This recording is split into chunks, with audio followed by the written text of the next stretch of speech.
Depth की बात कर रहे हैं, तो जब कभी भी आप यहाँ पे एक स्विमिंग पूल को कंसिडर करो, इस स्विमिंग पूल में या फिर कोई भी वाटर टैंक में आप देखो जो एक्चुअल डेप्थ होती है ना, मतलब जो जहाँ पे ऑब्जेक्ट होता है या गहराई जो होती है वो ये पॉइंट है, ये ब्लैक वाला, राइट। लेकिन जो अपीयर होता है वो यहाँ पे अपीयर होता है, इस पॉइंट पे अपीयर होता है। तो ये डायग्राम आपने 10th क्लास में ड्रॉ करना सीखा ही होगा कि भाई एक यहाँ से एक रेज जाती है, वो बाहर की ओर रिफ्रैक्ट होती है और फिर बेंड होकर इधर निकल जाती है, फिर एक और रे जाती है इधर, इस तरीके से निकल जाती है। तो इसका रिफ्रैक्टेड रे और इसका ये वाला पोर्शन जहाँ पे मिलाओगे वहाँ पे अपरेंट डेप्थ बनता है, राइट। तो ये एंगल ऑफ रिफ्रैक्शन बन जाएगा ये वाला पोर्शन, और ये एंगल ऑफ इंसिडेंट बन जाएगा, राइट। यहाँ से इंसिडेंट रेज निकली है इसलिए, ठीक है। अब हमें ट्राइंगल्स कंसिडर करने हैं। देखो यहाँ पे सबसे पहले आ जाते हैं कि एंगल ए ओ बी, यानी कि एंगल ए ओ और बी, ये वाला जो एंगल है ना आपके सामने, ये एंगल आई है, एंगल ऑफ इंसिडेंट है, ठीक है। इसको आप ओ बी एन डैश भी कह सकते हो, ठीक है। इसको आप ओ बी एन डैश भी कह सकते हो। ये सेम एंगल है, क्यों? क्योंकि ये एक लाइन है, ये पैरेलल और ये पैरेलल लाइन है, इसके बीच में ट्रांसवर्सल एक्ट कर रहा है, तो ये अल्टरनेट एंगल भी हो जाते हैं। तो ये इंपॉर्टेंट है कि एंगल ए ओ बी जो है एंगल ऑफ इंसिडेंट है।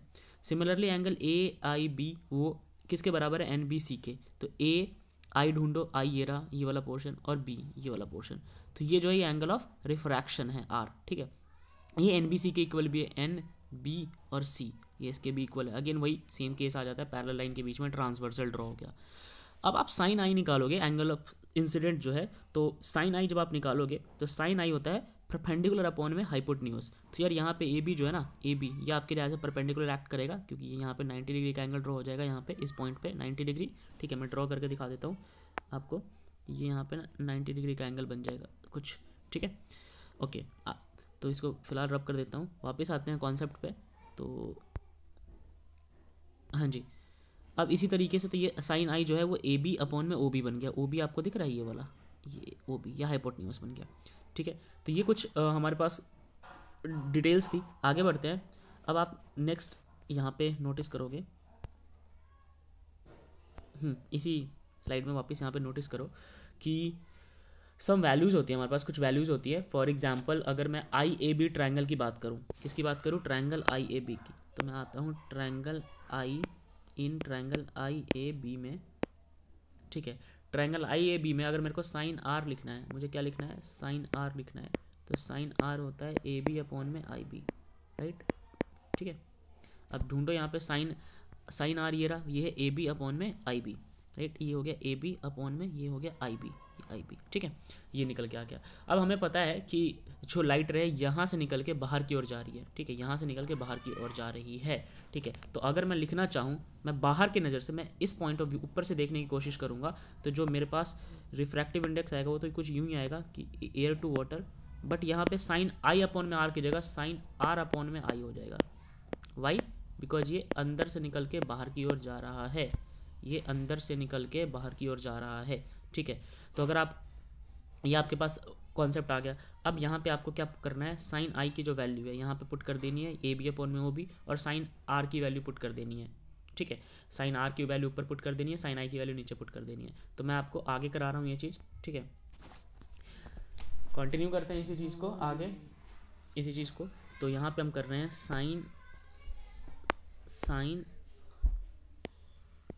आर अपॉन में साइन आई, वो हो जाएगा आपका A B divided by I B multiply by O B divided by A B, ठीक है।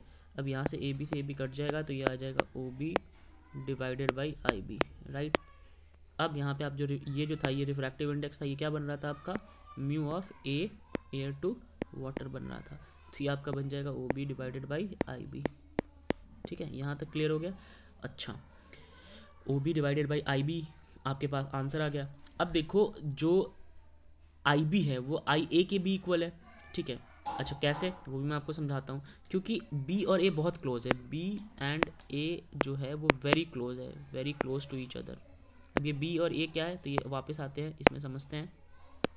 देखो बेशक आपको यहाँ पे इस पॉइंट पे ए और बी जो है वो दूर दूर दिख रहा है, लेकिन होते बहुत ज़्यादा क्लोज है, ये इनके बीच में गैप नहीं होता इतना सा, ठीक है। तो आप इसको एक ही चीज़ आई बी और आई ए, ये जो आई बी और ये आई ए, आप इसको सेम ही चीज़ लिख सकते हो, राइट। तो इसीलिए मैंने यहाँ पे अगले कॉन्सेप्ट में यहाँ पे लिखने जा रहा हूँ म्यू ऑफ ये ओ बी अपॉन में आई ए। यहाँ तक समझ गए? ठीक है। अब देखो कि ओ ए की जो वैल्यू है, ओ ए की वैल्यू है एक्स और आई ए की वैल्यू है वाई।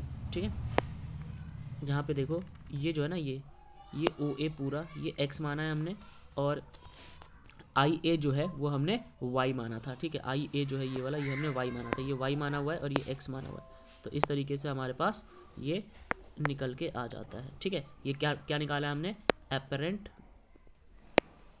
डेप्थ निकाला है। ठीक है, डन। तो ये एक पहला टॉपिक हो गया।